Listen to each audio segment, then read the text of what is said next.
thank you for the opportunity to engage with our students on the topic of writing the literature review.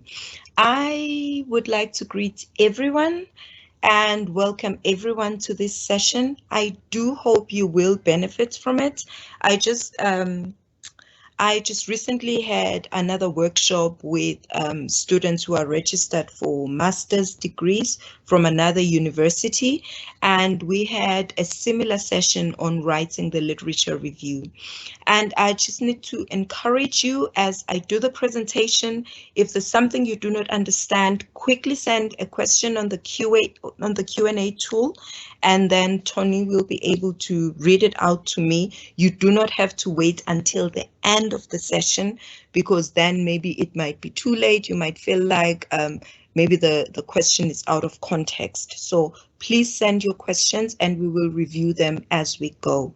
Another thing that I need to bring to your attention is that writing the literature review is not just about theory.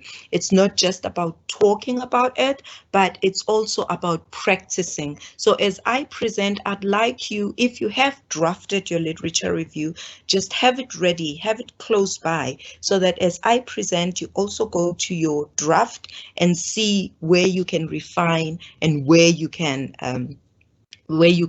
revise. We will have 1 or 2 activities during this session, and because it's not a classroom situation where we are able to engage and speak and discuss, we will have to rely on the Q&A tool for you to respond to the activities, and then Tony will read them out to the group. Okay, so I like to start my presentations with a bit of vocabulary, because that is my area of focus, developing vocabulary for academic reading and writing. Scriptophobia, bibliophobia. Can anyone tell the group, and this is you, Tony, you'll be reading all these comments.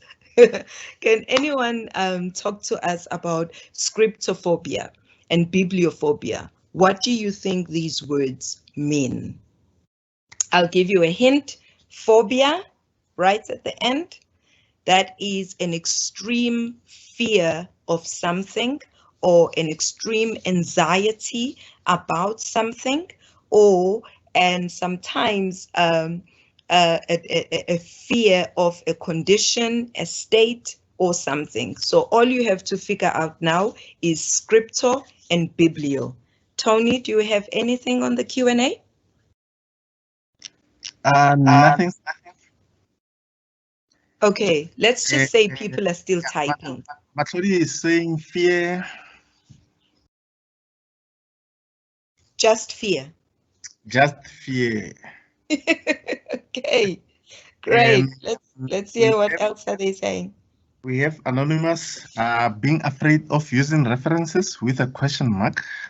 Okay, which one is that, Anonymous? Is it scripto or biblio? Lebu is saying it is the fear or books. I think he or she meant the fear of books. Okay. Natasha saying a fear of writing. Anonymous, the fear of writing and fear of reading. Okay. Mawing, fear of writing scripts and referencing. Another Anonymous, biblio. Yeah, so we have fear of writing again, fear of books, irrational fear of writing in books. Okay. Scripts, yeah, so those are the comments. Great. I'm happy with those responses, and I sense that others are still going to Google, quickly typing in scriptophobia and bibliophobia, and then they will cut and paste. All right. So for those of you who are still going to Google, that's okay. We will chat about that later. All right, so scriptophobia, let's start with scriptophobia. Scriptophobia is the fear of writing in public, or the fear of having your writing publicized, okay? So scriptophobia, remember those yellow pens that we used to have back in the day?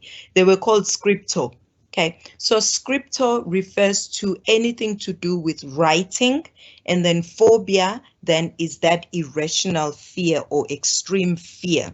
So when you put these words together, scriptophobia means an extreme fear of writing in public or having your writing publicized. Bibliophobia is a fear of reading, okay? Fear of reading in public, fear of reading out loud, or fear of anything to do with reading. Why am I sharing these vocabulary words with you? That's because we cannot go anywhere with the literature review if we do not get over our fears, our anxieties, and our discomforts about reading and writing. We cannot talk about the literature review without talking about reading and writing. We cannot ignore the importance and the crucial role of reading in the literature review and writing in the literature review. Why is that? Because at postgraduate level, at university level, you cannot in earnest write a successful literature review without increasing your reading. Now, I need you, if you are a bibliophobe, if you suffer from bibliophobia, now is the right time to deal with that fear and try to get over it. How do we get over the fear of reading? It's simple, by reading. I know that it doesn't make sense. You can't say, if I'm afraid of food, then I have to get over it by eating. But yeah, that's the reality. That's the reality of academic reading and writing. For you to get over the anxieties, for you to get over the discomforts, for you to get over your concerns about reading, you just have to read more. All right. So that is my introduction for today. We will get over bibliophobia and scriptophobia, and I hope by the end of this presentation we will be a bit more comfortable with reading and a bit more comfortable with writing. Okay, let's have a look at numbers. As a general rule, there should be between 8 to 12 references for every 1,000 words, okay? I don't know how many words. This is about the literature review, and this is about your final submission for your honors degree. This is about you when you register for your master's degree. This is about you when you register for a doctorate in a few years or in the next 2 to 3 years. For every 1,000 words that you write in your report or whatever that you write, you should have between 8 to 12 references. This translates to, so if you have a 10,000 word report or final submission or dissertation or and so on, multiply that by 10. So you should have between 80 to 120 references. What does this mean? It means, again, I repeat, it means you cannot write your literature review without reading. I am a language practitioner, I am an English teacher, so that is why I keep emphasizing reading, because through research, through observations, through experience, students who read more tend to do better, not just in the literature review, but in their studies in general. So bear this in mind. Whenever you feel that you are too tired to read, or whenever you feel that you don't really need to read that much, remember, your literature review is built on how much you read. Your literature review is built on the amount of reading that you take in.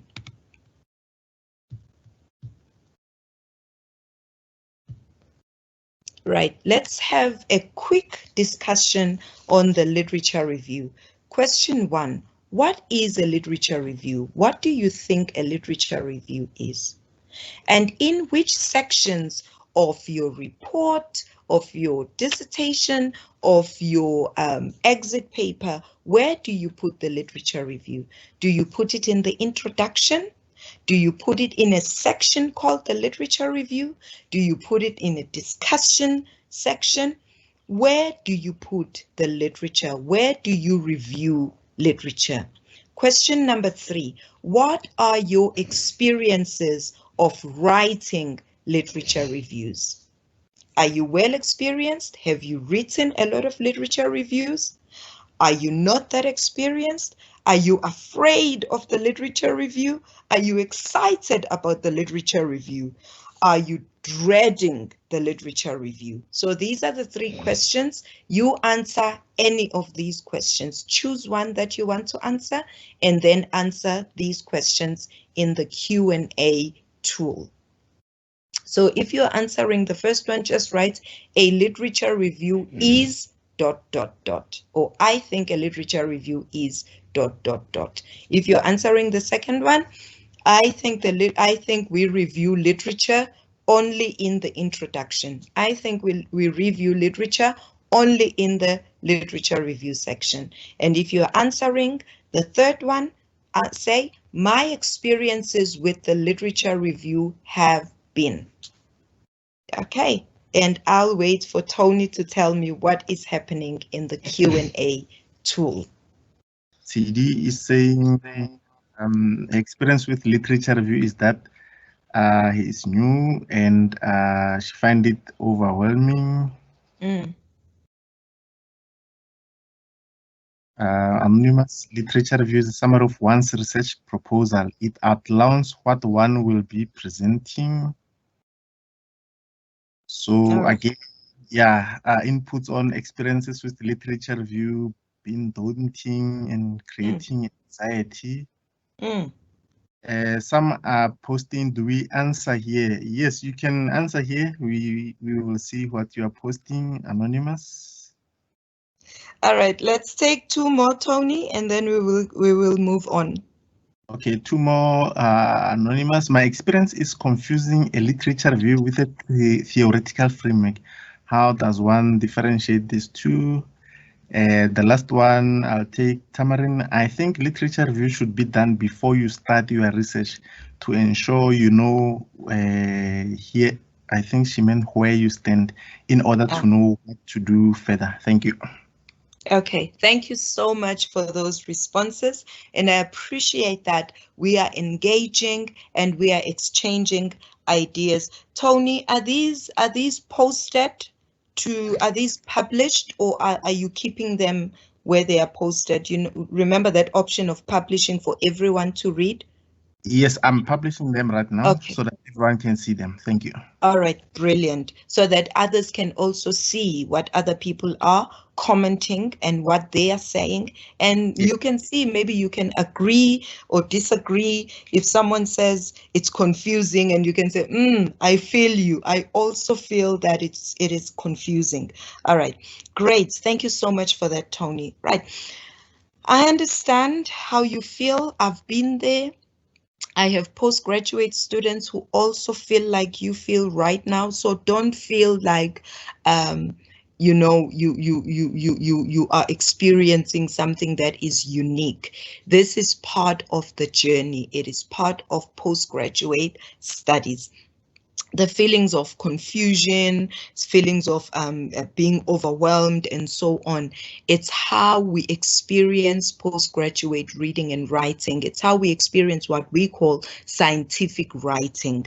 We call it scientific writing not because now we are going to the lab and mix chemicals in test tubes. No, it's scientific writing because it conforms to certain standards, to certain expectations, and to certain rules of reading and writing at postgraduate level, right? I have to emphasize that it has to conform to these rules and regulations and expectations. When you were in high school, you could get away with writing a 1-page essay about a trip to town, a journey by train, my dog Spot. Okay, you didn't even have to read up on that. Even if you did not have a dog named Spot, you could write that 1-page essay, right?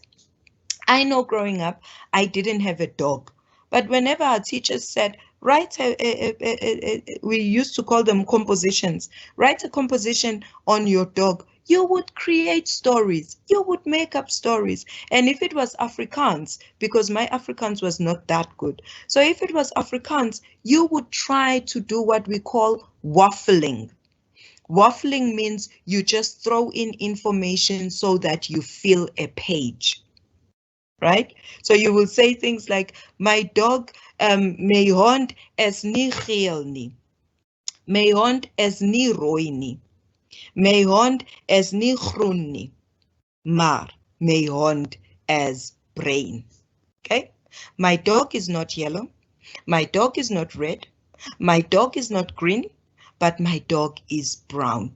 That doesn't make sense, but we would pass because all we had to do was fill a page. In the literature review, we are not just filling a page. We are writing scientifically for a specific purpose. And I guess this is part of this training to make sure that once we get a bit of training, then we can get over some of the anxieties. We can get over some of the confusions. We can get over some of the misunderstandings, you know, trying to distinguish between a literature review and a theoretical framework. So let's see how far we get with this training so that we help to understand what a literature review is and how to write it. Right, let's continue.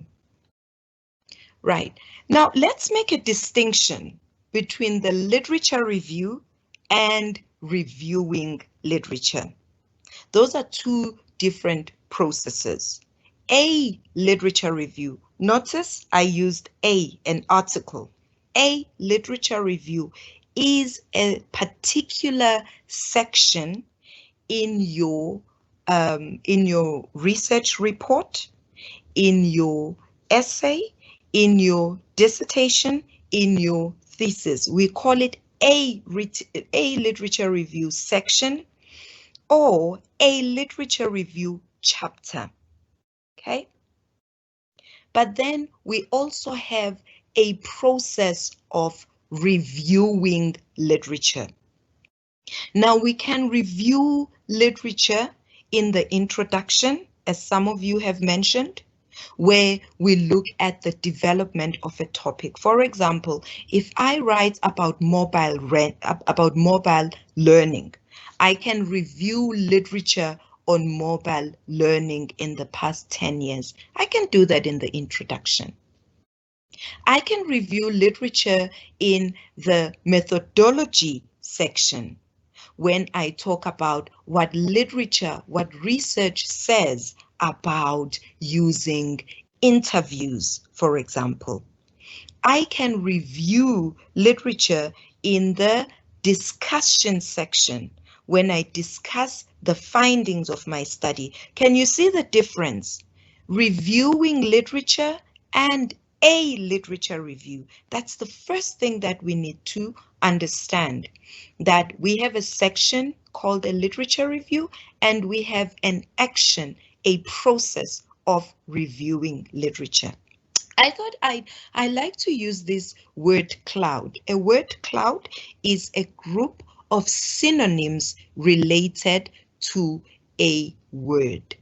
So this word cloud is about synonyms for the word review.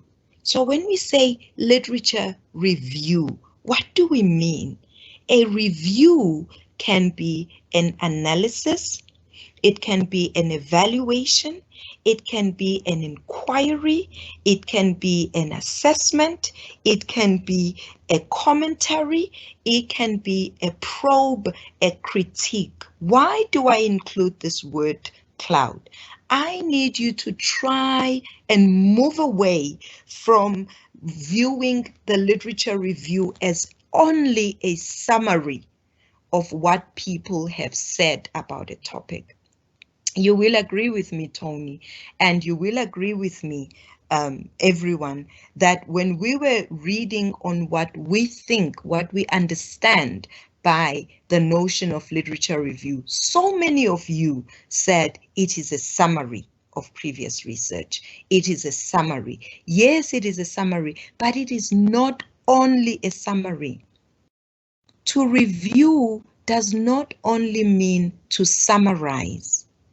To review means to scrutinize. To review means to analyze. To review means to assess. To review means to investigate. It means to comment on what you have read. It also means to pass judgment on what you have read. How do we do this? When we review literature, we don't just take what Shandu Phetla said, what Machila said, what Ngulube said, what so-and-so said, and just put it in there on paper. But we pass judgment. For example, we judge what is appropriate for your topic. And we judge how it is linked to what others have said in the same topic or in the same argument. All right, so don't worry, we'll go through these in detail, but at the onset, I need us to try and move away from the understanding that a literature review is only a summary. Okay, maybe before we continue, let us look at what a literature review is not. A literature review, we said, is not just a summary. A literature review is not a shopping cart of contents. What do we mean by that? In other words, it is not a list of contents, a list of previous research findings. How many of you go shopping? All of us, I think.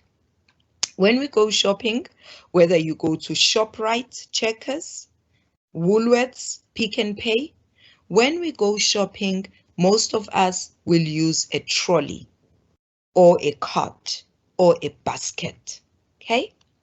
When you go shopping, you go to the shop and then you take tomato sauce, you put it in your trolley. You take flour, you put it in your trolley. You take cooking oil, you put it in your trolley. You take Domestos, you put it in your trolley. You take a 2-liter Coke, you put it in a trolley. Do you see what is happening? All these items are in one shopping trolley. But if I had to come and ask you and say, what is the relationship between Domestos and a 2-liter Coke? What would you say? Or if I had to ask you and say, what is the relationship between tomato sauce and cooking oil? What would you say? Or I ask you, hang on, what is the relationship between wheat flour and handy Andy? What would you say? All these items are in one shopping trolley. But what is the relationship between these two items or these three items? And I'm using this example because sometimes when I mark, when I examine student submissions, you know, they will say, Shandu Phetla 2018 says students struggle with writing. Zwane 2011 says studying at university is difficult. Ngulube 2001 says training, you know, but there is no relationship, there is no link between these citations, these references, between these different people who are talking. So a literature review is not just listing what people have said. A literature review is not a name-dropping exercise. Just because your supervisor is Professor Ngulube, then now everything that Professor Ngulube has ever written, you want to include it to impress him. And a literature review is not a name showcasing exercise. You do not just want to collect names of people and lists of people. Each reference that you include serves a purpose. each reference that you choose has to have some relationship with your argument. Okay? Now that we have determined what a literature review is not, let us look at these definitions of literature reviews. 1. A literature review is a scholarly piece of writing that traces developments in a specific area.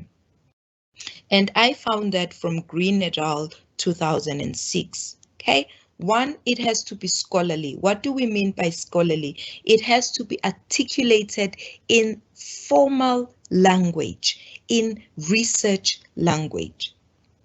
So you don't just say, I think people have said whatever, whatever. You articulate it in scholarly language and you reference. Part of scholarly writing is that you reference your citations. Okay. 1, it can trace developments of in a specific area, a topic, and it enables researchers to position their own investigations within a larger discourse. So if you're writing something on HIV and AIDS, you need to tell us what has been done, what has been written in this area so far, so that you can locate your own investigation. Okay? So far, people have been writing about HIV and AIDS in relation to mother-daughter transmission, in relation to the LGBTQI communities, and in relation to prevention and cure. This study focuses on HIV and AIDS within the LGBTQ communities in rural areas. Can you see what I did there? I said, this is what people have been writing about, but this particular study is located within this section of rural studies, okay? So that is definition number 1. Definition number 2.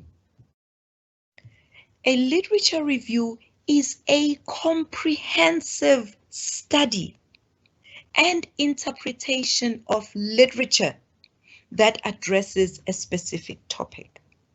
So if you're writing about mental health within traditional healers, I'm just making an example, you need to provide a comprehensive. What do we mean by comprehensive? We mean you don't just mention one person and leave it there.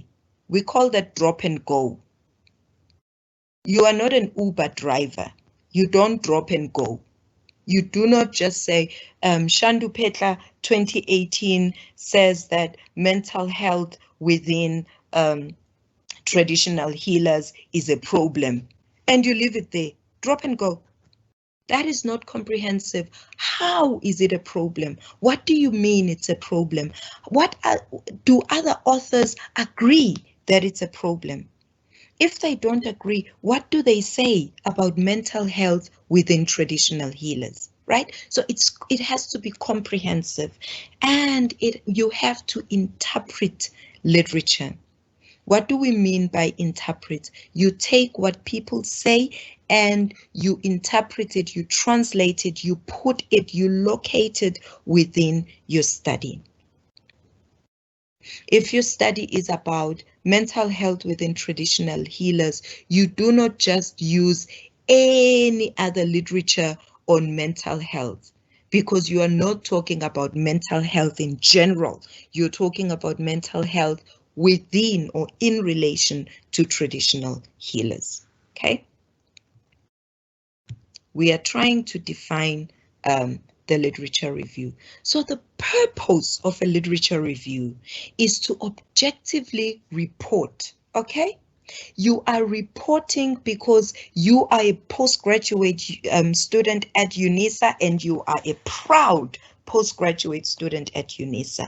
You have been reading, you know Google Scholar in and out, you know your library resources in and out. So after all that reading, now you report on what you have been reading, on the current knowledge on a topic. Okay, someone mentioned earlier that you review literature even before you start writing, even before you submit your proposal, even you review literature so that you will understand, you will have knowledge, current knowledge on a topic. Okay, and then when you write the literature review as a section, then you provide, yes, it could be a summary, and it could be a synthesis. Don't worry, we will deal with these as we progress with the presentation. A summary and synthesis of previously published research. Why do I say it has to be previously published? Because you need your literature review to be credible.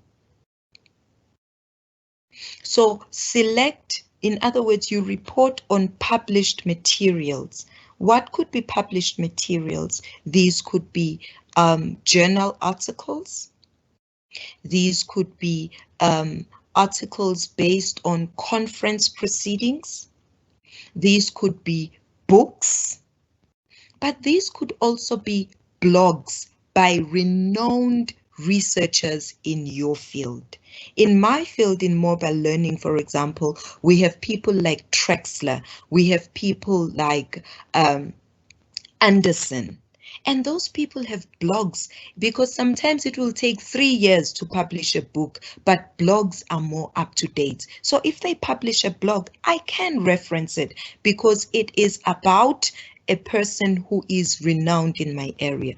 But I will not, mind you, I will not cite a blog by a slay queen or a social media influencer who is not a key figure in my area. Not unless then you are writing about the impact of social media on success at university.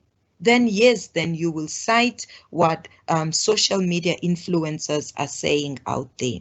Okay, so be very careful in your selection of what you cite. Okay, previously published materials. And sometimes we cite materials, or we cite things that are not published. For example, an interview on the radio. Okay, you can cite an interview, say for example, Blade Nzimande in speaking about opening universities after COVID-19. It's not published, it's not an article, it's not a book, but it's a radio interview, and we are able to cite those as well. And you use, you cite according to referencing styles. We will get to that, don't worry. Now that we know what a literature review is, let us have an overview of what we do when we are reviewing literature. We need to select literature that is linked to the title and purpose of an article, title and purpose of your research paper, title and purpose of your final research paper or thesis or dissertation. What do we mean that by saying it has to be linked? We are saying as much as there are a million references on student success, your research is not on student success in general, but maybe it is on student success for students with disabilities. So select literature that will help you in fulfilling the purpose of your research. If you're writing about, let's say, coping mechanisms for parents during COVID-19 restrictions. Okay, so you will have, yes, your literature will include something on coping mechanisms, something on parenthood, but you make sure that you select references that help you to fulfill the purpose of your research. Literature review means you use evidence to back up your arguments. I know that sometimes we write about topics with which we are very familiar. Okay, so if you write a topic about surviving gender-based violence, okay, how students at UNISA survive gender-based violence, and you might have been a survivor of gender-based violence yourself, you might be tempted, you might fall into the temptation of writing from experience. But if you do not provide evidence from literature, from previously published literature, then that is not scholarly. That is not scientific writing. That is a story that you tell your friends, how you survived gender-based violence. For it to be scholarly, for it to be scientific, you have to provide evidence. Now, you might ask, but what if I'm writing about something new, something that no one has ever written about? It is possible, but then you need to find evidence that is related to what you are writing. Here's an example that I usually use. Let's say, for example, you are writing about abuse, but you do not want to write about maybe gender-based abuse or physical abuse or emotional abuse. You want to write about spiritual abuse. And you realize that people have not written about spiritual abuse. You want to write about how dokoloshes abuse people in their sleep. Don't laugh. Say someone maybe wants to write about how dokoloshes abuse people in their sleep. And you read and you find that no one has written about dokoloshes. And no one has written about how dokoloshes abuse people in their sleep. So how do you provide evidence for that? You read literature and you find something that is related to spirituality, that is related to dreams, that is related to mythical figures or spiritual figures and how they influence the physical world. Okay? Do you understand? I'm using a ridiculous example. I'm just saying there is evidence out there that you can use to support what you are writing. You need to be selective, like I said. You need to be relevant when you select your literature review, your sources to be reviewed in your literature. You need to include seminal works. What do we mean by seminal works? We mean people who have the authority voice in a topic.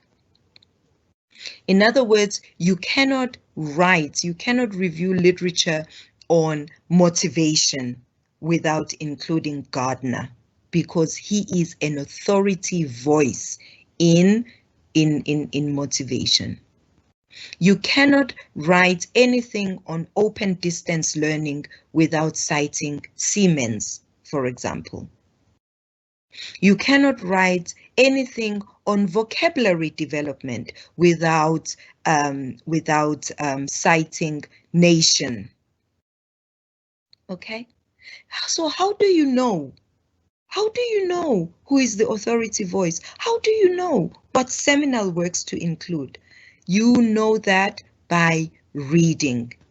As you read your articles, all the articles that you read will mention this person. You read books. There are books that this person has written. You read theses and dissertations. All dissertations on this topic will mention this person.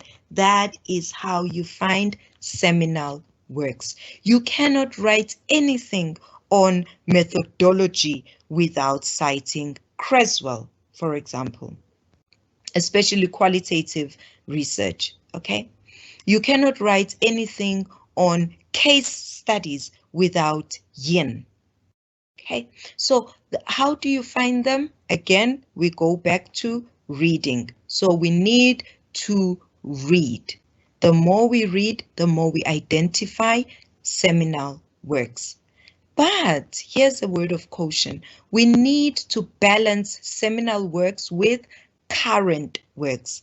You cannot have your work that only cites work in the 60s, in the 50s, in the 1800s. We need to balance seminal works or older works with current literature.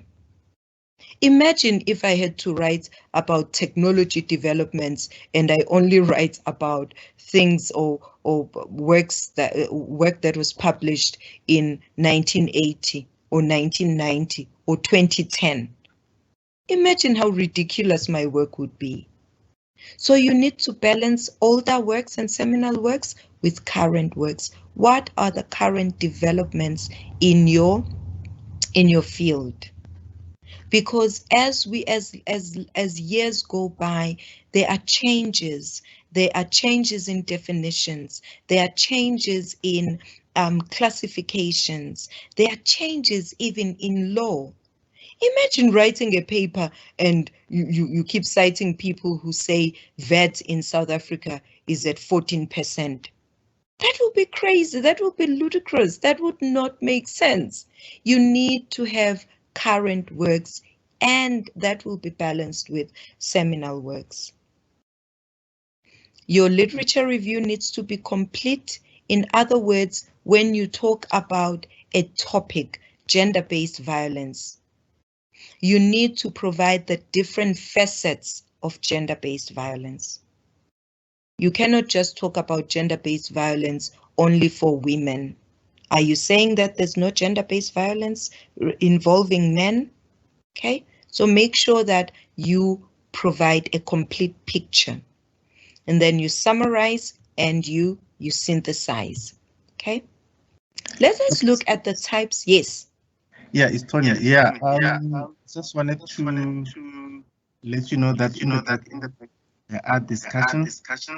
Okay, and great. And Atne is also talking about how it can be from the start. Sorry, Tony, could you repeat that? My line is not very clear. Okay, Atne was saying from the title, there is an expectation, but throughout the some things are not, it might be.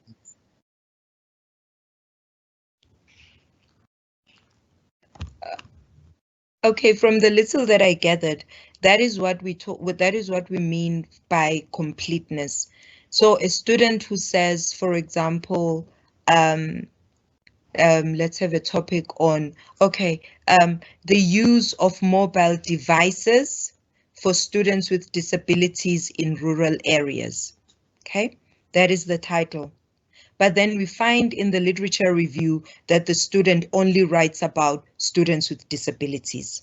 Okay, that literature review is not complete because the title promises that this work, this research report, this dissertation will cover these main areas: students with disabilities, the use of mobile devices, and rural areas. So if we don't have those main variables, those main categories that you mentioned in the title, and we don't have them in the literature review, then the literature review is incomplete.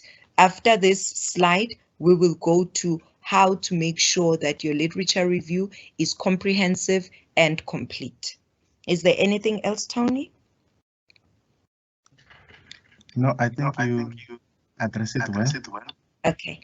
Yeah, another thing that was coming, it was one's own views and notes, but you are happy with it that you provided.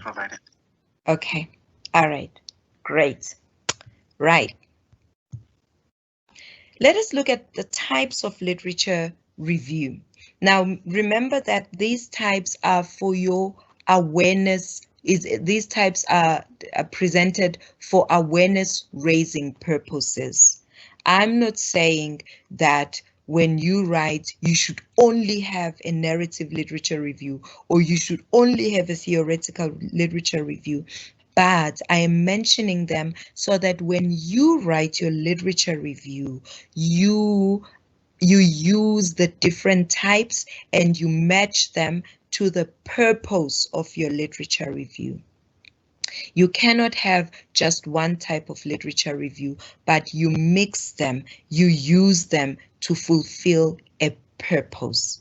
Okay, now we have what is called a narrative literature review. A narrative literature review summarizes the body of literature in a specific topic. Now, we usually have the narrative literature review in the introductory sections of the literature review. We can also have the narrative literature review in the introduction of your study. We also have the narrative literature review in the problem statement of your study or of your research. Why do we say it's narrative? Because you are telling a story, you are narrating, you are summarizing what has been done so far in a specific area. If you're writing on leadership and management, and you are writing on, let's say, for example, leadership in church leadership, just making an example. Church leadership, and a narrative literature review, you will say something like church leadership in the past 10 years has been a contested topic. And then you follow that up with a sentence that explains why you say it has been a contested topic. And then you list a summary of people who have been contesting the notion of church leadership. So-and-so says that church leadership should be at the hands of church members, while so-and-so says church leadership should be at the hands of the pastor or the priest. Okay, you are telling a story, you are summarizing the body of literature. If you were writing about the use of technology in higher education, you are just telling the reader what is happening, what has been happening in relation to technology use. Okay, and then we have something called systematic or comprehensive literature review, and it has two different levels. It has meta-analysis and meta-synthesis. A systematic literature review, we say it's systematic because it goes beyond mentioning what people are saying or mentioning what people have been saying. But with a meta-analysis, we look at patterns and relationships from previous findings.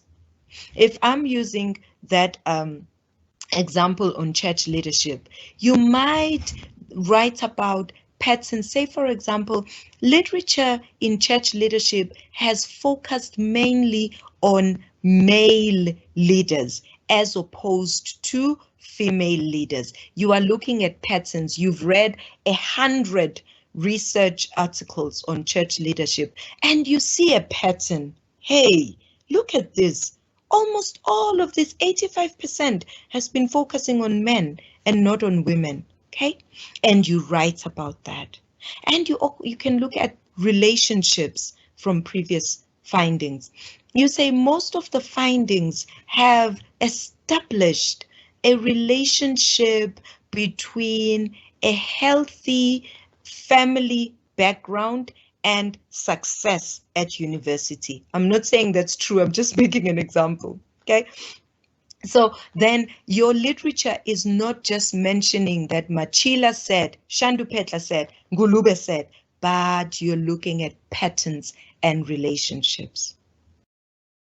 Of late, people have been publishing on COVID-19. And I recently read an article where someone noticed a pattern. Someone said, although there are hundreds of scientists and researchers on COVID-19, most published articles have been written about men. Where are the women scientists? Where are the women researchers? Okay, that is a pattern. And then you have meta-synthesis. Meta-synthesis is when you evaluate and interpret findings. In other words, if you are writing about development of distance education in Africa, okay, you will say distance education in Africa started as paper-based, okay? And then between the years, so and so and so and so, it evolved to include radio and television, okay? But over and above just mentioning what happened, you evaluate. In other words, you say that it looks like distance education has been focusing on cognitive development without looking at emotional or affective support. Do you see the difference between merely mentioning what has been happening, but then you move beyond that and you evaluate? Okay, and that is the problem that we see with most postgraduate students. They only end at narrative level. They don't go beyond that.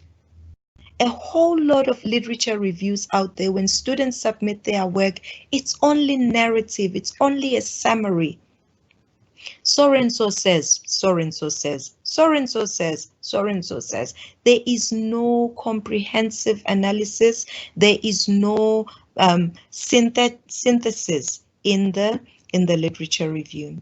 And then we have what is called argumentative literature review, the one that you use to support or refute an argument. Let me stop right there. What do you think might be a problem with leaning towards argumentative literature reviews? With selecting literature, selecting sources that will support your argument. What do you think might be a problem there? If you rely too much on argumentative literature review and selecting sources that only support your argument, do you see a problem there? Is there a problem there? If there is, what do you think might be a problem with that? David is saying argumentative may lead to bias. Level bias again. So Marisha is also talking, you have a biased view of the topic. Sophie focusing more on criticism.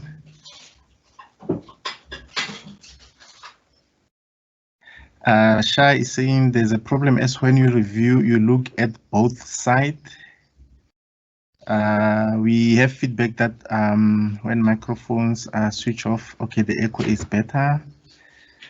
I'm not sure how many more should I read, Dr. Shandu? Okay, that will do. Thank you so much, Tony. Okay. So, yes, in argumentative literature reviews, we need to be careful and use this type of literature reviews sparingly. We do not have to lean too much on it. You add it here and there just to support your stance or to question what someone else said. If you select mainly literature or sources that will support what you think, then your literature review then becomes biased and one-sided. So, for example, I am convinced, this is Thuli, I am convinced that technology can enhance learning. But there is literature out there which refutes this stance. There's literature where people question and, outright discredits my belief, right? So when I write, I have to be careful that I present both sides of the argument. Sources that will support the stance that technology can enhance learning, but also sources that question. And in the way I articulate that, I will say, in as much as technology has been shown to support learning. Some scholars have questioned the benefits of technology on learning, right? Do you see what I did there? I am trying to present all the sides of the argument so that the reader, so that the marker, so that the examiner will see that I have read extensively and I understand that it's not just my views that matter. And remember, in the literature review, it's not just your views, but it's your views supported by literature. Okay, and then we have what we call theoretical literature review, where we look at existing theories. Okay, so let's talk about technology again. What are the existing theories in relation to technology? We have theories related to how we learn. We have theories related to how to put together, how to develop materials. These are theories, but you go beyond that. You look at relationships between those theories and how much they have been researched. So if you're looking at decoloniality, for example, what are the theories around decoloniality? And what is the relationship between those theories? And how much have those theories have been researched? So you might find that African, in psychology, for those who are working in psychology, you might find that African epistemologies have not been researched that much as theories for psychology studies. You might find that psychology has relied more on Western theories, right? So a theoretical literature review focuses on theories. All right, now, how do we organize the literature review? This is important because part of the confusion for literature review is that in our heads, we think I just have to provide a summary. And next thing you know, you have 5 pages of who said what, when. But we need to find a way of organizing our literature review. We can organize our literature review chronologically, especially when we map the development of a topic. You can say in the 1800s, this is how this topic was viewed. And then as years progressed, this is how it has changed, right? A very good example here is that one on the evolution of distance education. You can look at that topic chronologically. Between these years and these years, this is what happened. And between these years and these years, this is what happened. Okay? Or you can arrange your topic, you can arrange your literature review by topic. We call this thematic literature review. When you arrange it by topic, then you look at the types, you look at categories, you look at, anything that is related to the topic. Let's say you are writing about abuse, right? That's your title. Abuse, the manifestations of abuse in teenagers. Okay, so if you wanted to have a topical literature review, then your literature review will cover types of abuse, right? Physical abuse, emotional abuse, verbal abuse. Do you see what's going on there? It's still a discussion, a literature review on abuse, but you are organizing it according to the themes under abuse. Why is it important to organize chronologically or by topic? Because that will help you in determining your subheadings for your literature review. Your subheadings help you to present your work in a coherent and clear manner. It also helps your readers, your markers, your examiners to understand your literature review, and also it helps with clarity. Imagine a literature review of 5 pages, all paragraphs. You don't know subheadings, there is no numbering, it's just 5 pages of paragraphs. I can tell you this, your markers, your readers will just be tired. By the end of page 1, they will not read anything more. They will say, this is too much, I cannot. It is tedious, it is exhausting, and it is boring. So organizing your literature review helps you then with your subheadings and your numbering. We will get to that now. And also, organizing your literature review. In organizing your literature review, you need to use transition words and phrases. These help you to establish the relationship between your subheadings. Let us have a look at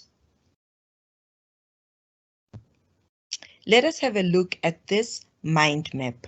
For my students, whether they are at undergraduate level and they have to write a 1-page essay or 2-page essay, or my honors students who have to write longer research essay, with my master's students who have to write a literature review chapter, and for my doctorate students who have to write pages and pages, sometimes 40, 50 pages of the literature review. This is a device. This is something that I make them do so that they can organize their literature review. This is an example of a mind map to help you to organize your thoughts, to help you to organize your ideas. Oops, what did I do there? Sorry. To help you to organize your ideas, okay? This is a mind map that I created for, look at the topic right in the middle, facilitating student support for students with disabilities in ODL. I created this in order to write a paper on student support. Let's say you are writing a literature review, you are planning, organizing your literature review for your title, facilitating student support for students with disabilities in ODL. Okay, now my literature review has to have a section on student support. These are my main levels, my main subsections. There has to be a section on ODL. There has to be a section on students with disabilities, and there has to be a section on synthesis. This is my literature review plan. So then, at a glance, without even going into the actual literature review, at a glance, I am able to see that this literature review covers the main ideas in this research study. I have student support there, and under student support, I want to talk about definitions of student support because they vary. And then I want to talk about types of student support. This will make sure that my literature review is complete and comprehensive.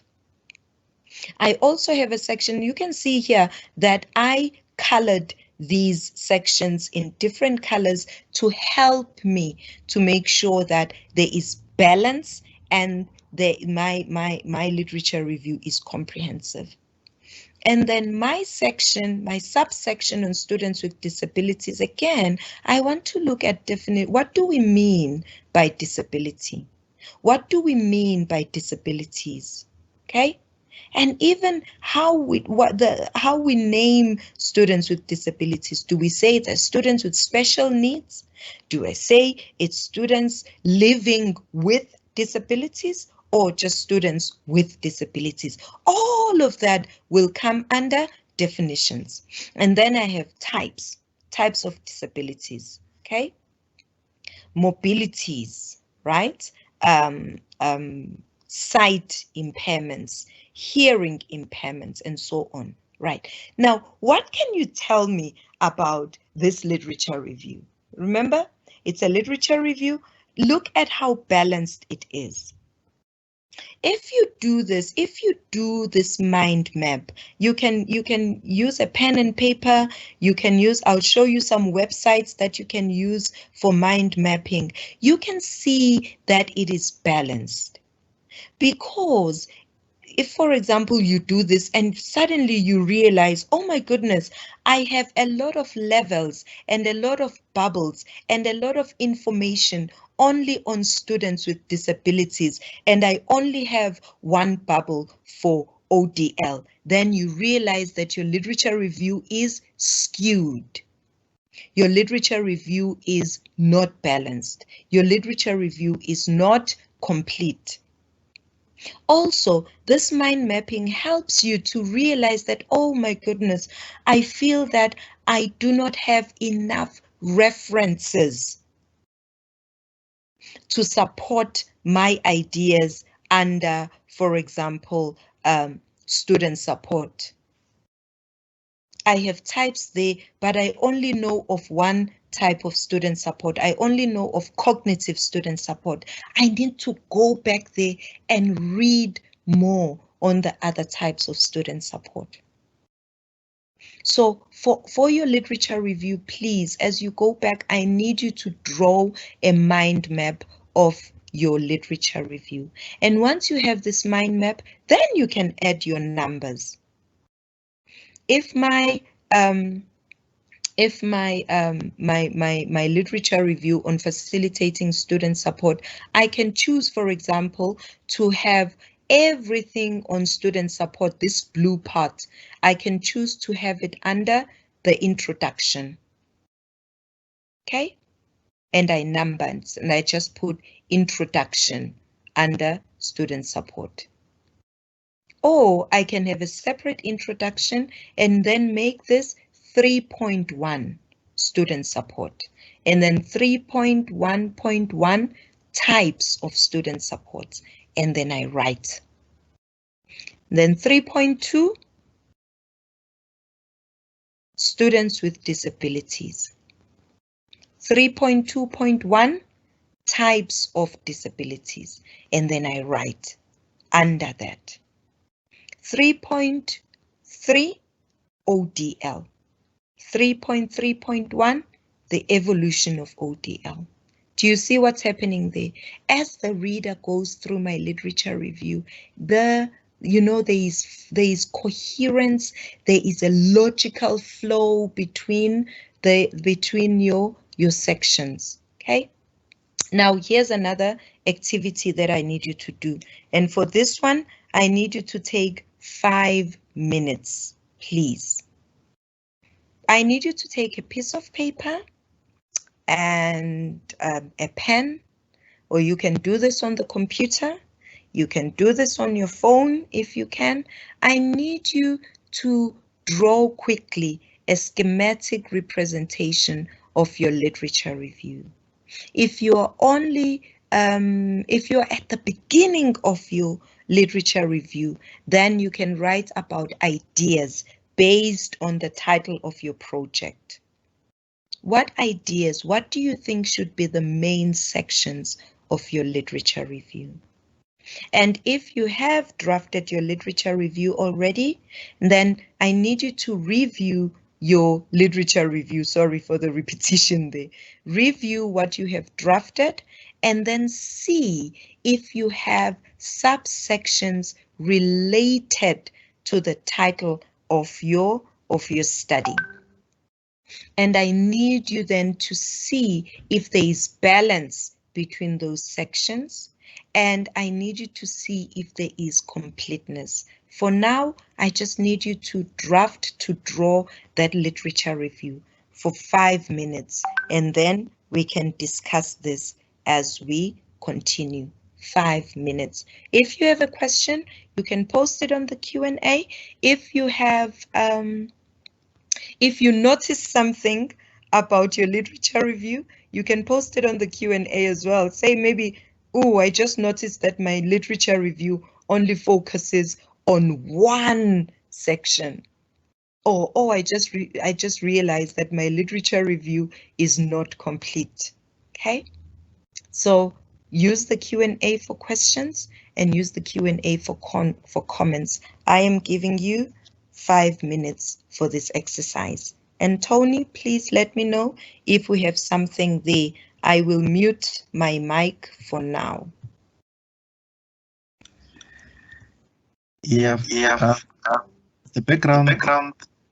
They are appreciating the mind map.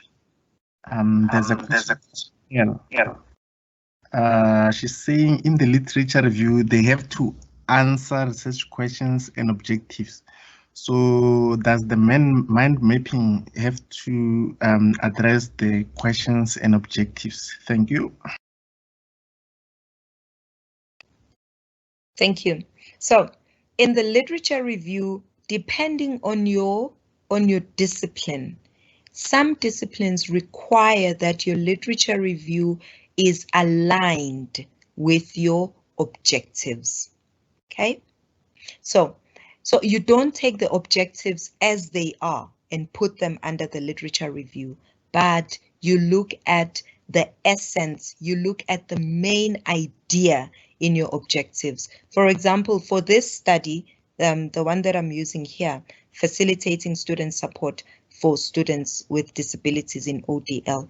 The objectives, if I remember correctly, there was one objective that said determine the types of student support available for students with disabilities in ODL. Right? So that objective speaks to types of student support, and you can see that I have a bubble there, I have a level there for student support, right? And then I think there was an objective on ascertain the different disabilities pertinent to ODL students, right? So I'm not taking the whole objective as it is, but I am extracting the main idea from that objective. So the main idea from that objective is on students with disabilities. In other words, disabilities in ODL. So you don't put the whole objective, but you extract the main idea from the objective, and that main idea will form part of your mind map or a subsection of your mind map. I hope I responded to that adequately. All right, you have about 3 more minutes to finish your mind map. Thank you. There's also another question from Sister Lee. She wants to know when you are constructing a review as a standalone paper, is it best to try and include the different types of review like narrative and systemic? Thank you. Great question. So we do have a type of study that is called a systematic literature review, okay? And also conceptual studies. Conceptual studies will be mainly reviewing literature, okay? Because we have empirical studies where you go out, you conduct research, you collect data, you analyze data, you discuss data.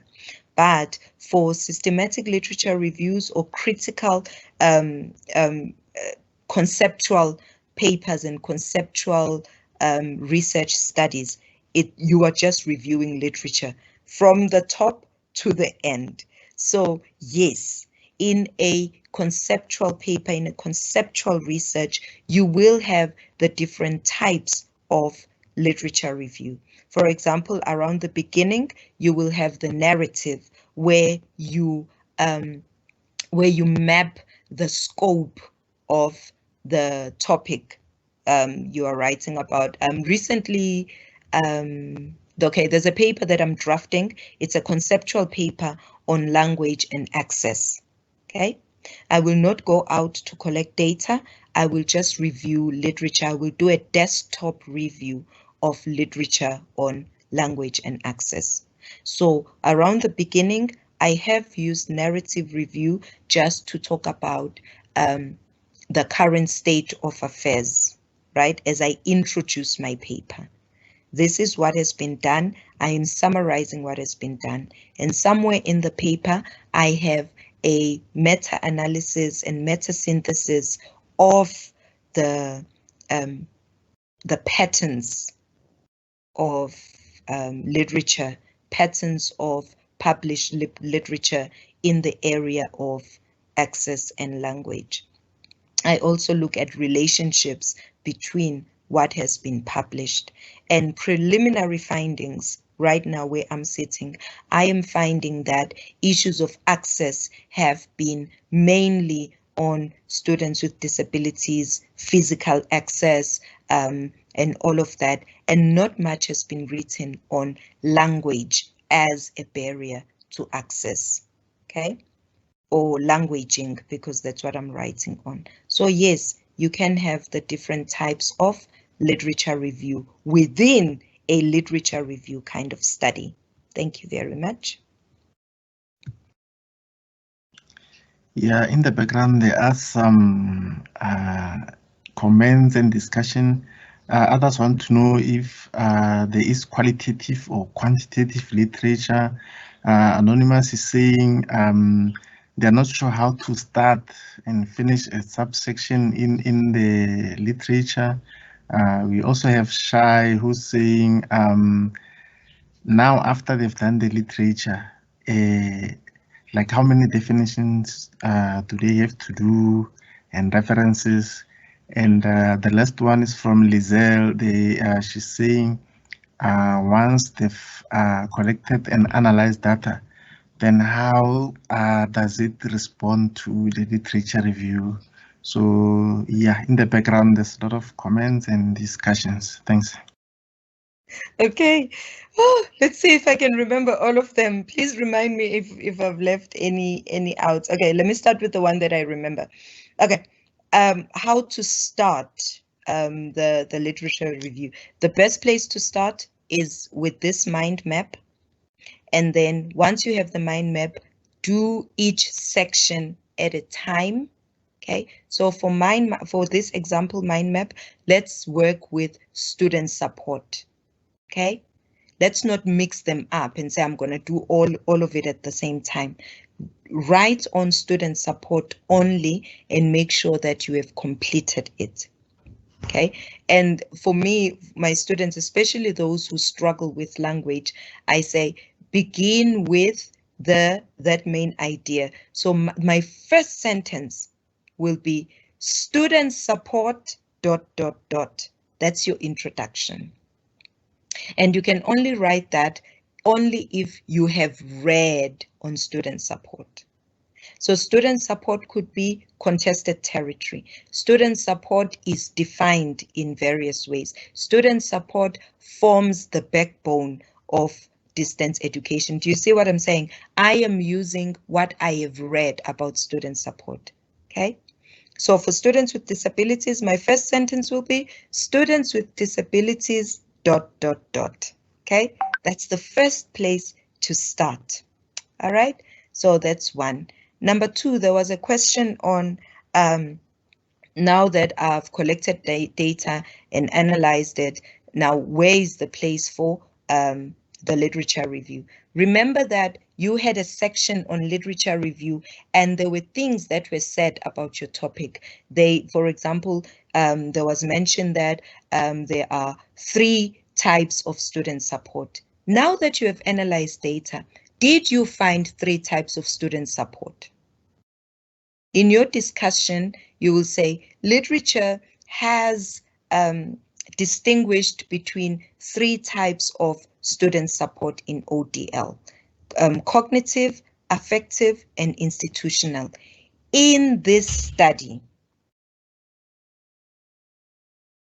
in this study. Remember that you've collected data, now you've analyzed it, now you have all these findings.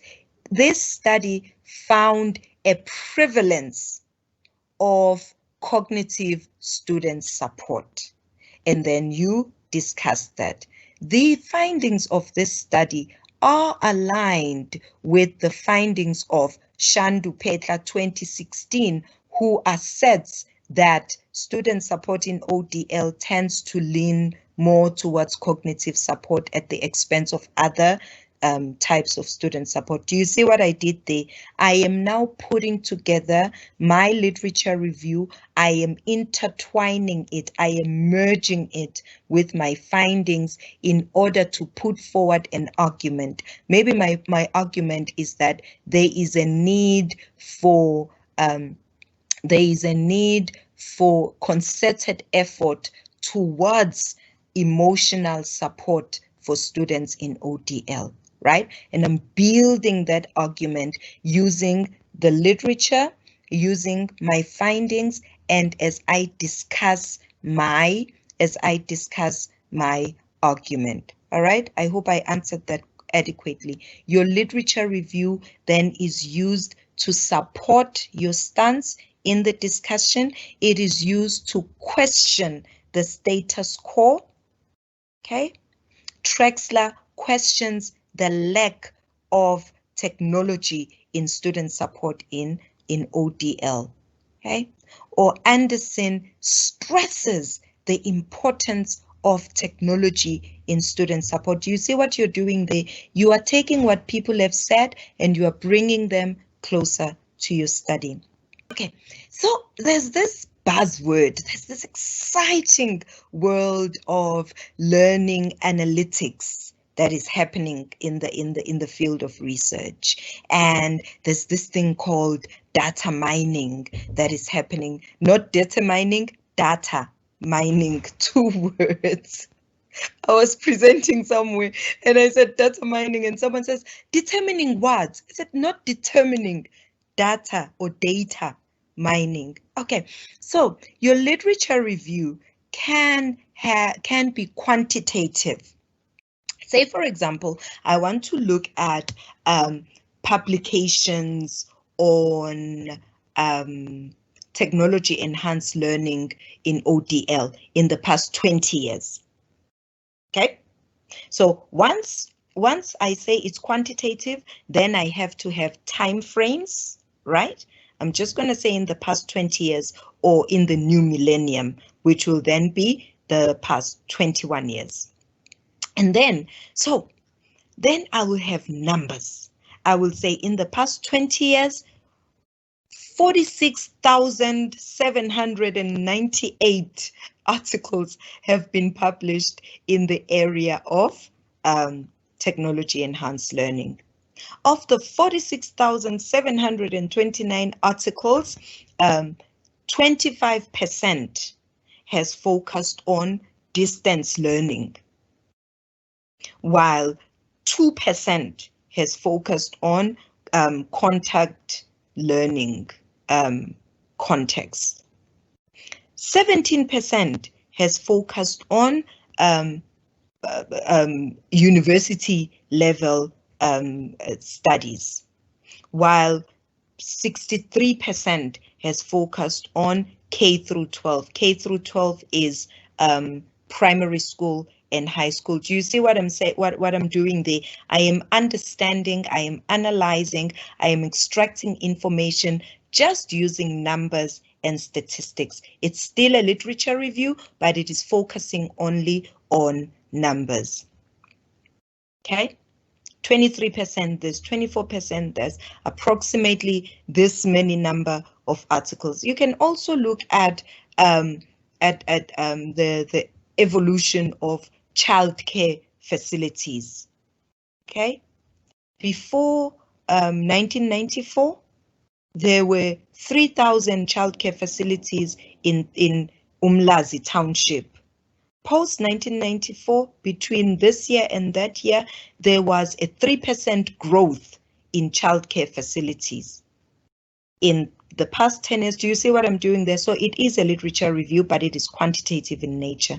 Or it could be qualitative in nature, where you use words, you analyze what people say, and you analyze how you in relation to the qualitative approach. I hope I responded to that adequately.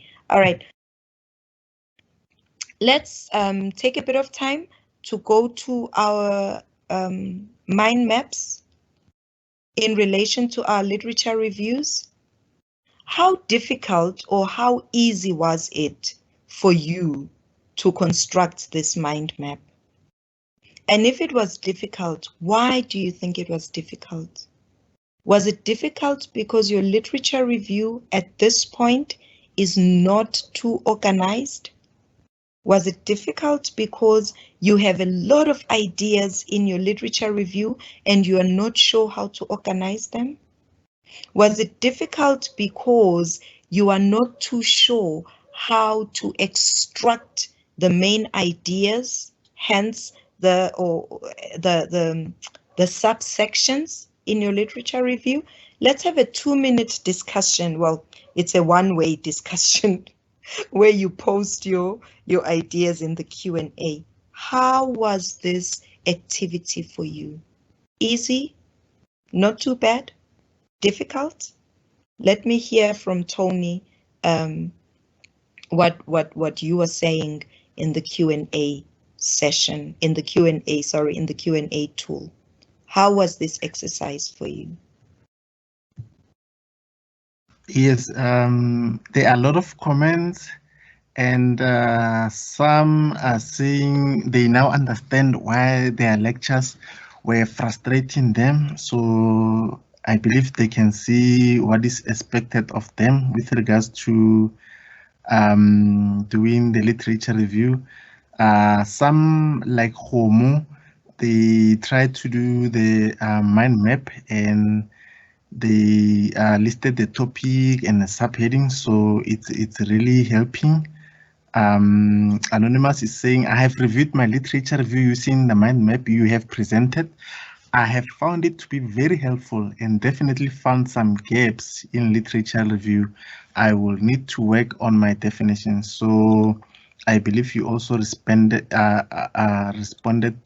the question posed on how and what they should include in the definitions. So yeah, one confirmation from another anonymous. Please, does it mean you define your topic area in your literature review section? Okay, thank you very much for that. Your definitions will be part of your introduction. They will be mentioned in your background. They will be mentioned in your problem statement. And in your literature review, you will provide an in-depth analysis, an in-depth discussion of your definition of terms. For example, in your introduction, there's a section where you have definition of key concepts, okay?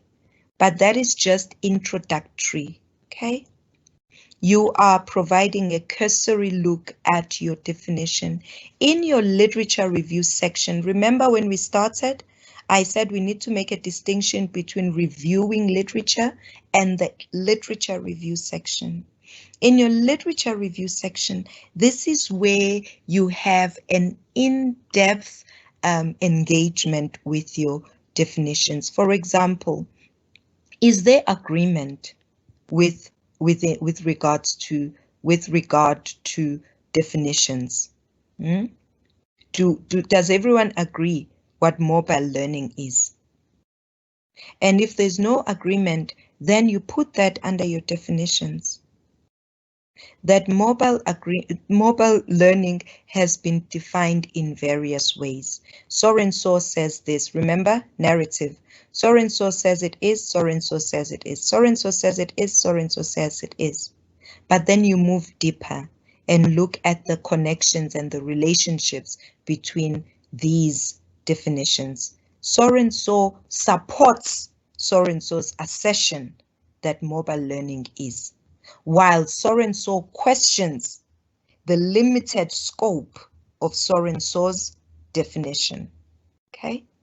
And then you synthesize. And then you look at the development of the definitions.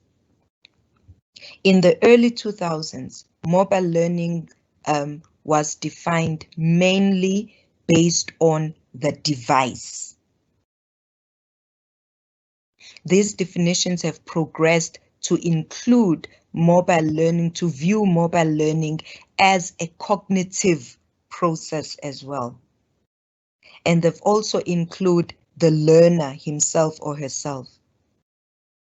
Mobile learning, therefore, should be defined in a way that includes the device, the learner, and the learning itself. Do you see what I did there? It's a definition, but it's not just Machila says mobile learning is, but you are providing an in-depth engagement with the definition.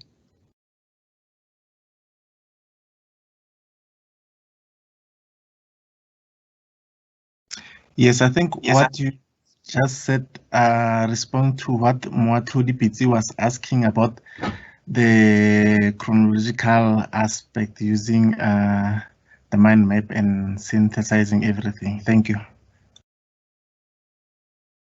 Right, great. So for example, if you were writing a conceptual paper and you wanted to have a mind map, you will have a section on the just a branch out of chronological development of ... Okay, and then you'll have another branch of maybe prominent themes in ... And then you'll have another one, a branch of types of ... Okay.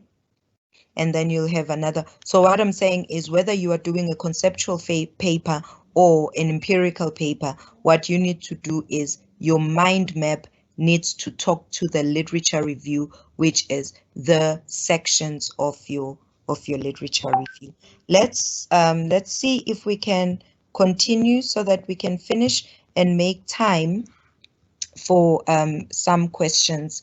I'm mindful that I struggled to connect, so I wasted 10 minutes of your time. Let's see if we can make up for that.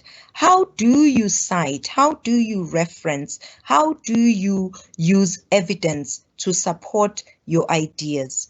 You can have direct quotes, you can paraphrase, you can summarize, and you can synthesize. This is very important. I can never overemphasize this fact. The reason that students then struggle with plagiarism, the reason that students struggle with a high similarity index when they put their work through Turnitin is the fact that we tend to over-rely on direct quotes when we reference, when we refer to previous research. We try not to limit your referencing to direct quotes. Try to vary your referencing and try to move beyond just paraphrasing and summarizing. You need to show a level of scientific growth, of academic growth, of scholarly growth by moving to a point of synthesis. Let's quickly go through these, and don't worry, I'll share the slides and you can always just come back and revise this work. When we are direct quotes, we all understand. We just put the quotation and we put the year. But let's look at paraphrasing. When we paraphrase, we restate an idea or a sentence in our own words, okay? You've read Tony's article, and somewhere Tony in his article says, he says something like, there is a need for supervisor training in order to improve postgraduate student success. Okay, that's a long sentence. So we need to paraphrase that sentence and use our own words. How do we do that? When we paraphrase, we can use synonyms. Okay. So instead of saying a need for training, what synonyms can we use? Tony, please have a look at the Q&A. Instead of saying a need, instead of need, what synonym can we use instead of saying there is a need for supervisor training? Need, instead of need, what can we say?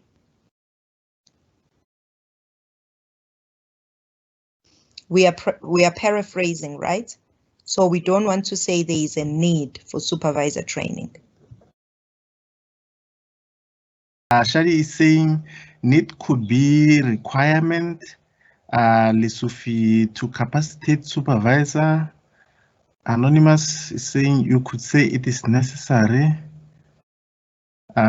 Sister Lee, supervisor training is a necessity. Great. Demand. I'm very happy with those. So you can see you are paraphrasing. Say it is a necessity, it is necessary, it is crucial. And I like what someone said, instead of training, you can say capacity building, capacitate. So when we paraphrase, we restate ideas in our own words. We can also rearrange word order. So instead of saying Machila 2018 states that there is a need for supervisor training, you can just say supervisor training is a necessity. Do you see what I did there? Instead of saying there is a need for, you just rearrange word order and say supervisor training, 1, 2, 3, 4. Okay? And then you can just restate the idea completely while retaining the core meaning. This is how we paraphrase, and we always provide the year. If we are paraphrasing, we just need the year because we are putting ideas in our own words. So it's the name and the year. So it's Machila 2016. We are paraphrasing, okay? And we usually paraphrase at sentence and idea level. Let's move on. After paraphrasing, okay, we've already done an exercise. We can also summarize. Okay, so we're moving beyond sentence level. We are moving beyond idea level. When we summarize, we extract key words or key ideas or main ideas in our own words. Okay, and for us to summarize, we can ask, what is this paragraph about? What is this article about?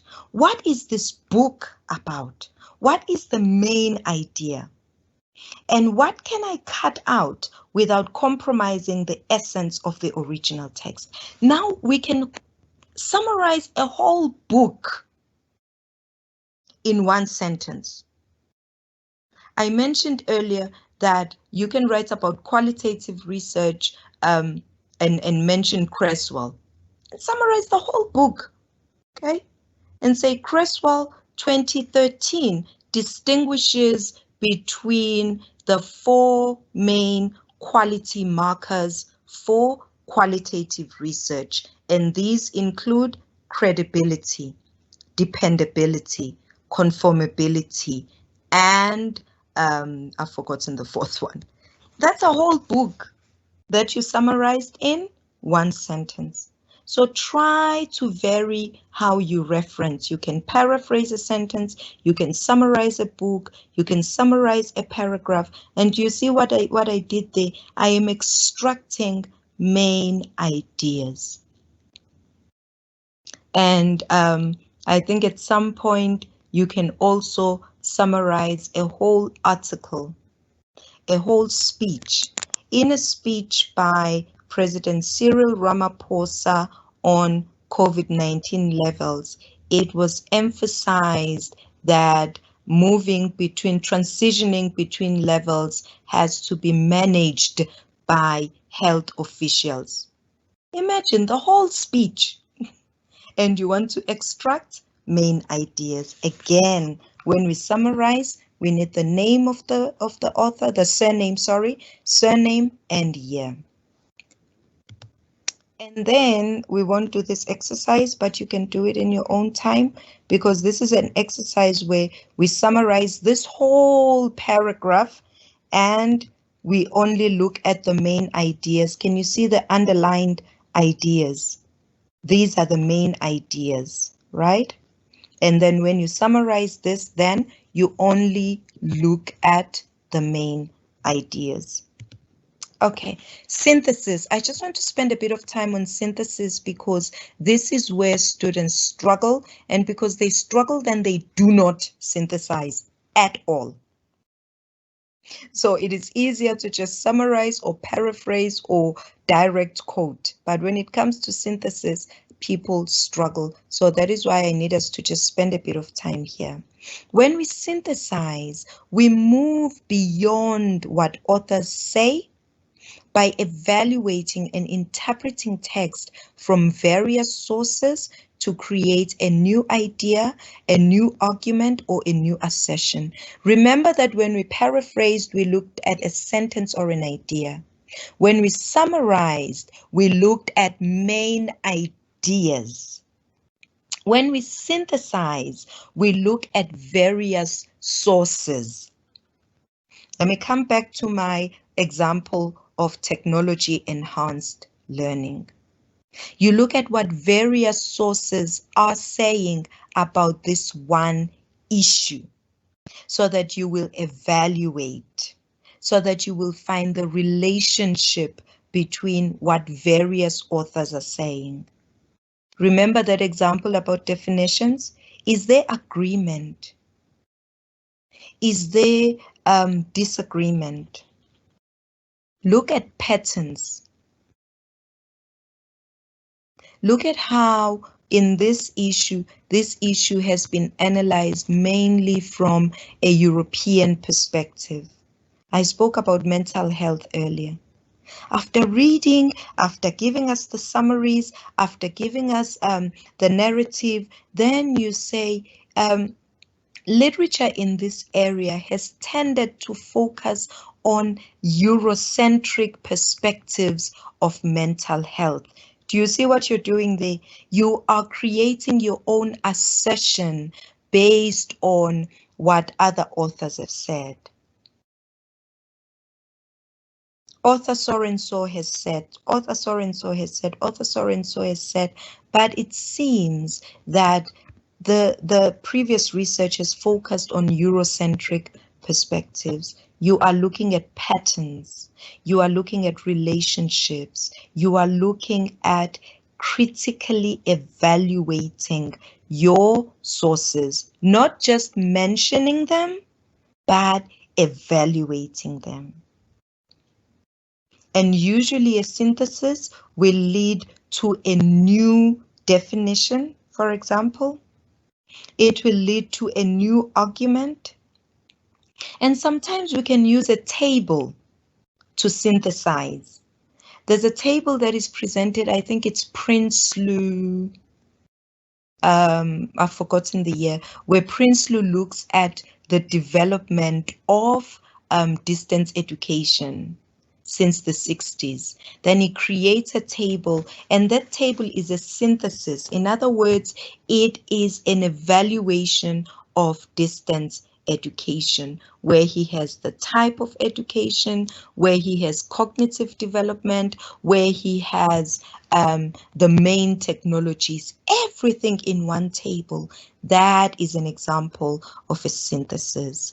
Others might create a graph as a form of synthesis. Others might create a timeline, okay, as an example of synthesis. So try to move beyond just mentioning and summarizing, but extract, evaluate, critically analyze from various sources.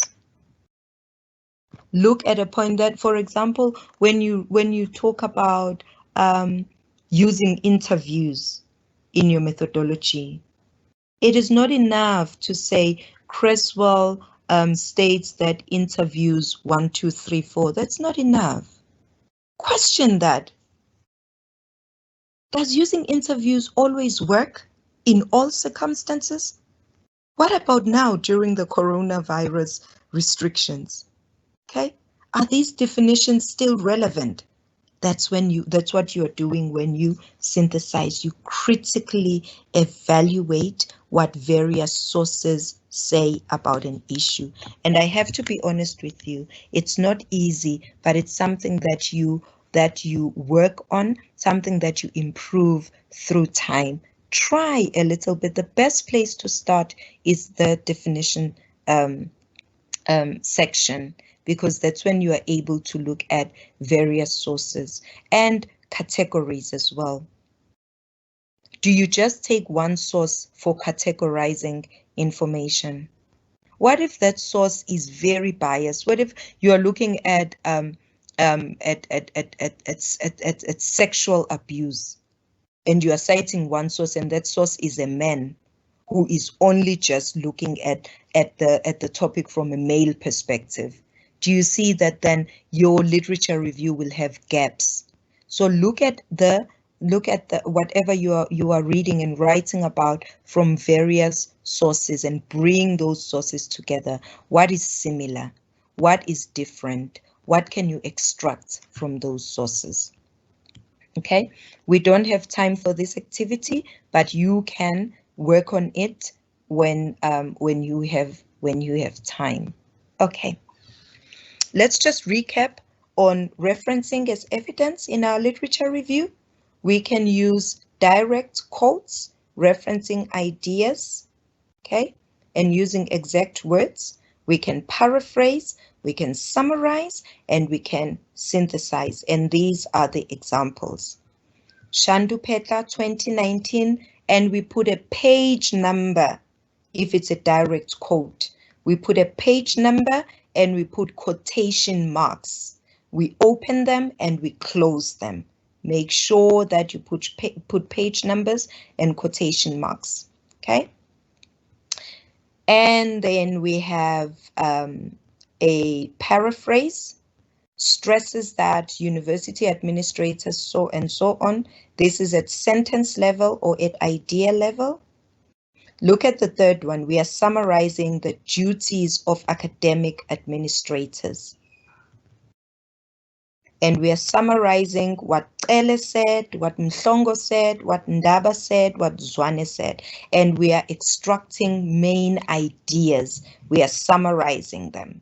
The duties include provision, supporting, as well as general office administration. Okay, let's synthesize. Let's see how we can synthesize.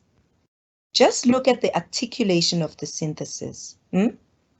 While the general concession is that academic administrators should ...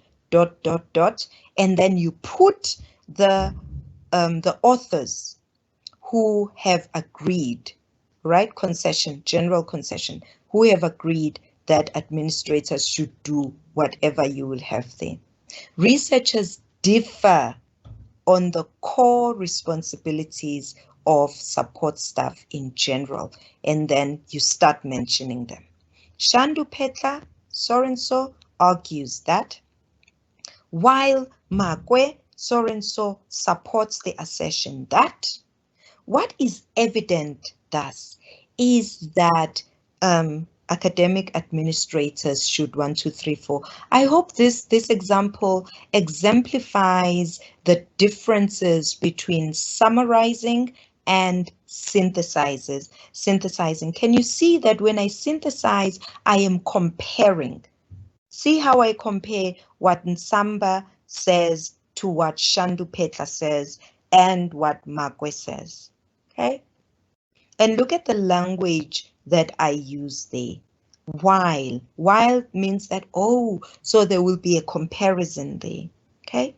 Argues, stresses, researchers differ on? What do they differ on? Can you see the differences there on how we articulate evidence when we write the literature review? And I hope this helps in just exemplifying how we do this.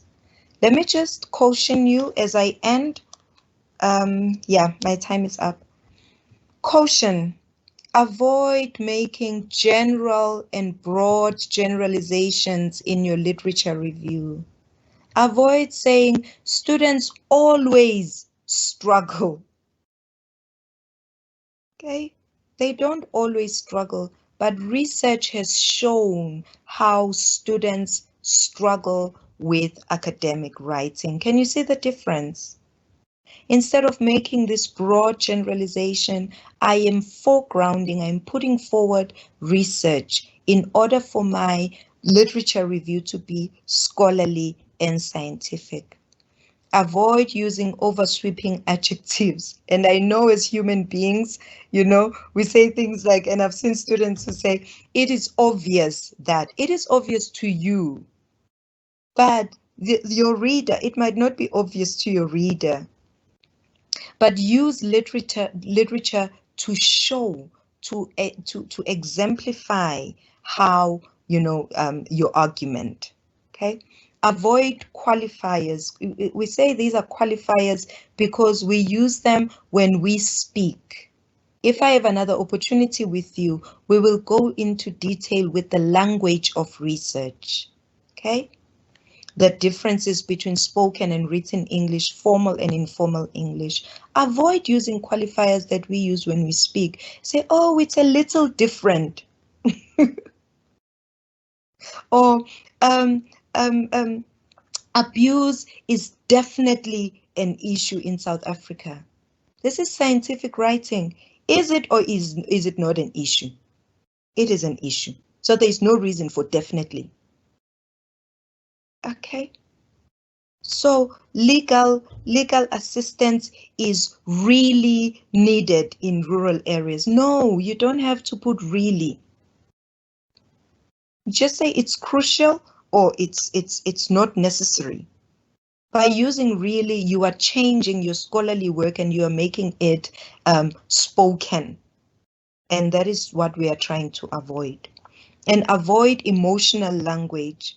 Students, when they write and say, it is heartbreaking how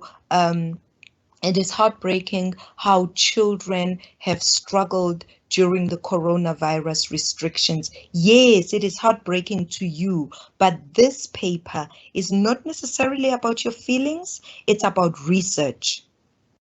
So take out the heartbreaking, take out the sadly, take out the terribly. It is terribly difficult for students to connect using technologies. No, you state facts based on literature and you support that using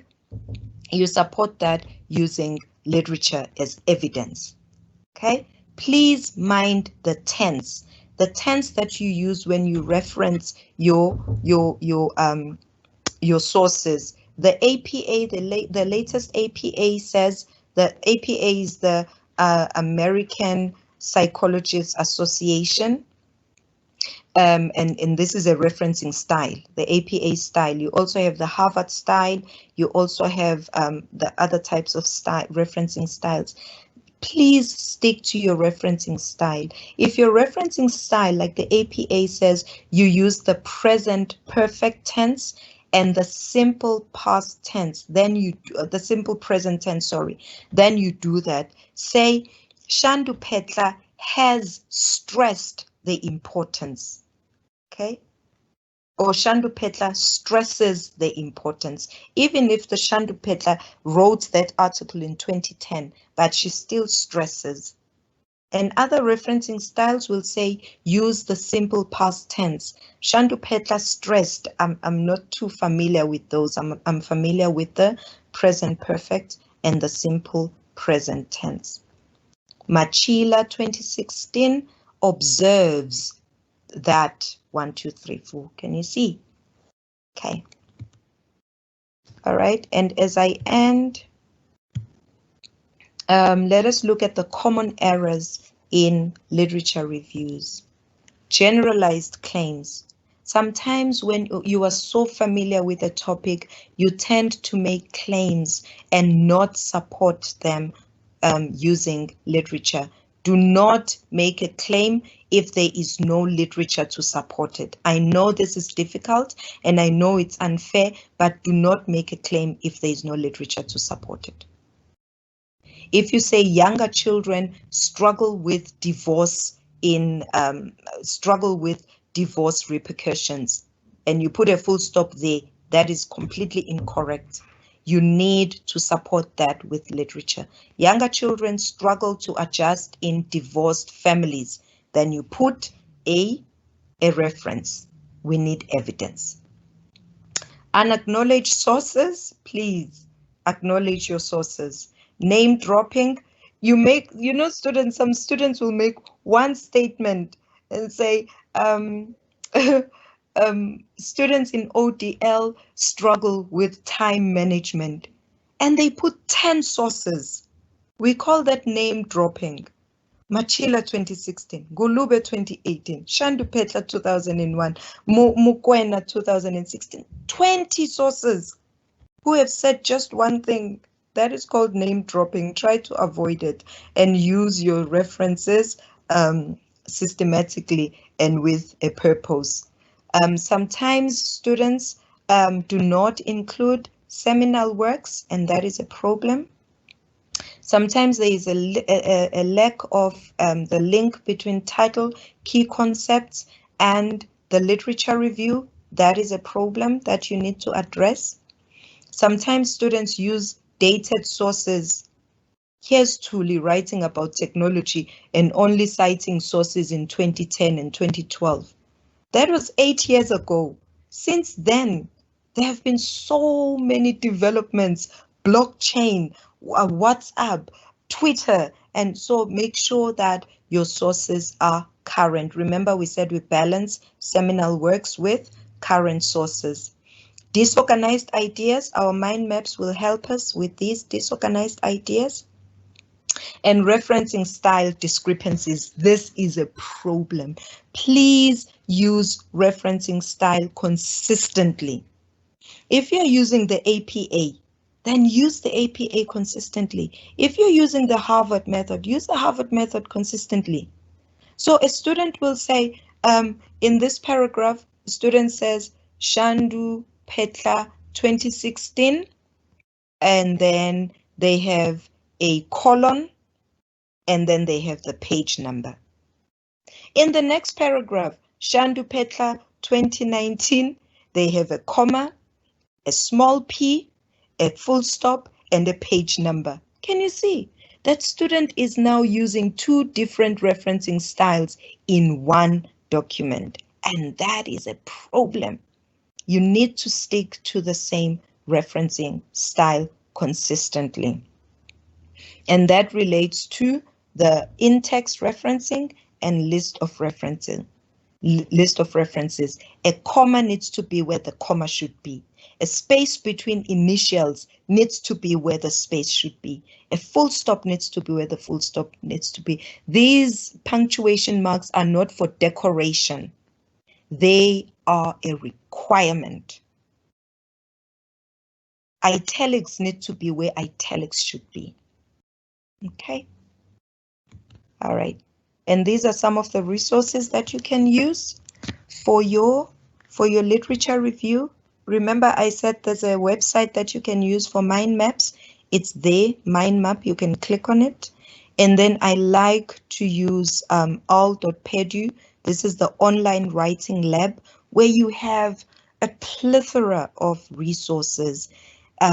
Writing paragraphs, referencing, anything and everything that you need to learn about writing, you will find it at all.purdue.edu. So just read, go in there and just read. You can also use Mendeley for your references, RefWorks, Zotero. I know some and EndNote, and I have endnote under Zotero there. I'll fix that before I send it to you. And with those words, I'd like to end there, and I hope this has been helpful as you write your literature review. Any questions, comments? I'm handing back to you, Tony, and I will switch off my mic. Thank you. Yes, there are some few questions. I'll only take a few. Gugu is saying, when writing, do you add your opinions on the topic? David is also asking, aren't seminal works linked to theoretical frameworks, which this study doesn't have? Therefore, do we need a seminal work? That's what David it's inquiring. Yes, so those are the two questions that I'm seeing now. And another one, they need the clarification on this one. Please clarify on what we do when we review the literature. If I already have written literature review, what is expected from me if they say now review the literature? Thank you. Okay, we'll get back to the third question because I'm not too sure I understand. Okay, so the first one, your opinions. Okay, you are a student at this point. Okay, I will talk to writing as a student because this will be a different conversation if we were writing for publication. Okay, writing an article. You are a student and you need to show your markers, your examiners, that you understand your area of research. Okay, so literature review as a section, you want to focus on the main ideas, on the variables, on your key concepts, on reviewing literature within your field of study. And within the literature review section, your opinions, okay, you need to hear me correctly here. Your opinions are not that important at this time. What is important is the argument that you want to push forward. And I know that students then say, but Thuli, isn't that the same thing? No, it's not. The argument is your stance within an area of research. Okay, my stance I mentioned earlier is that technology enhances learning, whether in ODL or primary school. So I use research then to discuss the influence of technology in the influence of technology on learning.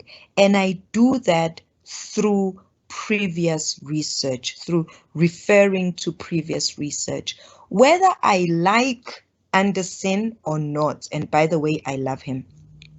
Your opinion on authors does not really matter. What matters is what they say. Your opinions on the issue should not come out glaringly, but what should come out is what research says about the topic. I attended training some years ago, and someone made an example to say, when you write your research, you have to try to be in the background as the researcher, especially in the literature review, and let literature and let references and let previous research speak and argue on your behalf. So that is why I'm saying in the literature review section, we want to hear what literature says about the topic. In the discussion section, you use literature to support, question, expand, discuss your findings. Okay, so the person Thuli has to be in the background because this is about the study. This is about research. And I hope that this is clear. It usually works better when we have time and we have writing activities where we write and comment and say, in this paragraph, Thuli is more prominent, and we don't see what research says. There was a student who had been part of the Soweto uprisings in 1976. He had experienced, the bombs, the fire, the smoke, right? So when this student was writing his literature review, I promise you, the student had paragraphs of insightful stories. How depression kicks in during times of riot, how physical injury is not attended to in times of riots. But his literature review had to be failed. He failed that section, not because it wasn't articulated well, not because it didn't make sense, but because he provided his opinions. And there was no literature. There was no evidence from literature. Nothing. There was nothing. So you could have said depression is prevalent during times of riots, as discussed by so-and-so in which year. But he didn't say that. He just ended it there with his own opinions. Okay, now someone might argue and say, no, but no one has written anything about the Soweto uprisings and mental health. No, but that is not true.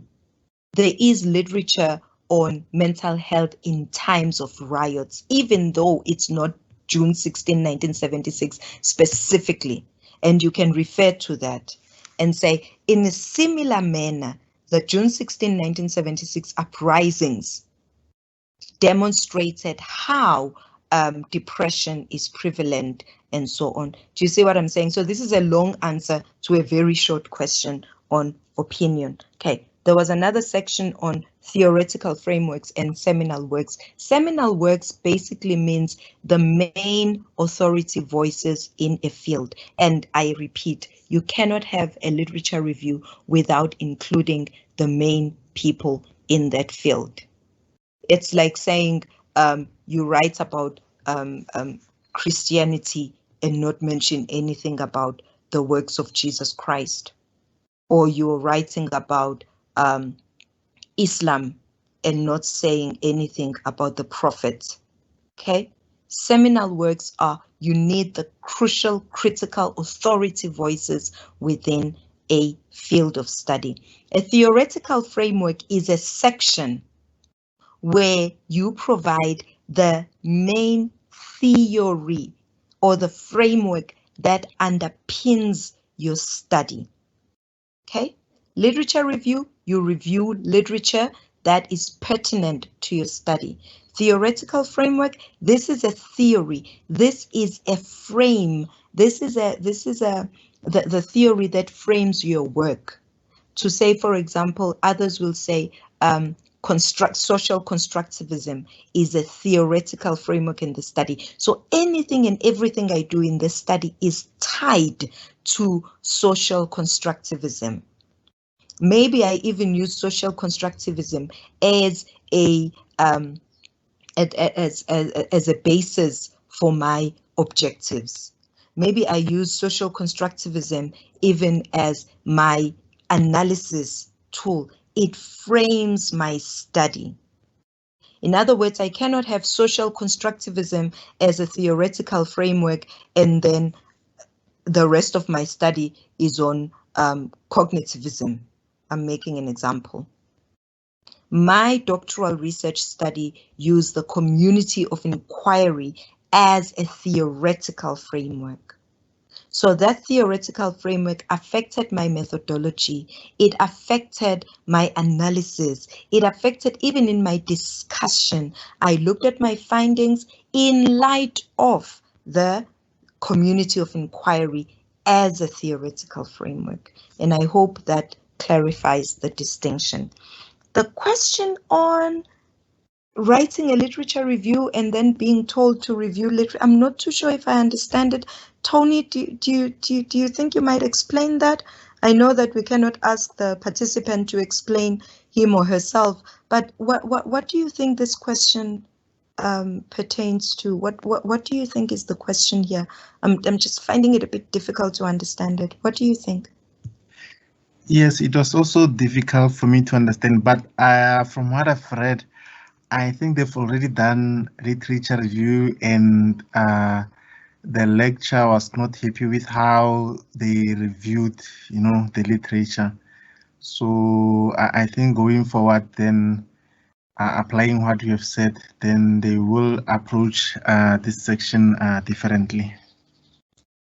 Oh, I see. So it sounds like there are gaps in the literature review, and those would we see those when you look at, for me, when I read the literature review or examine it, I go back to what the person has promised in the title.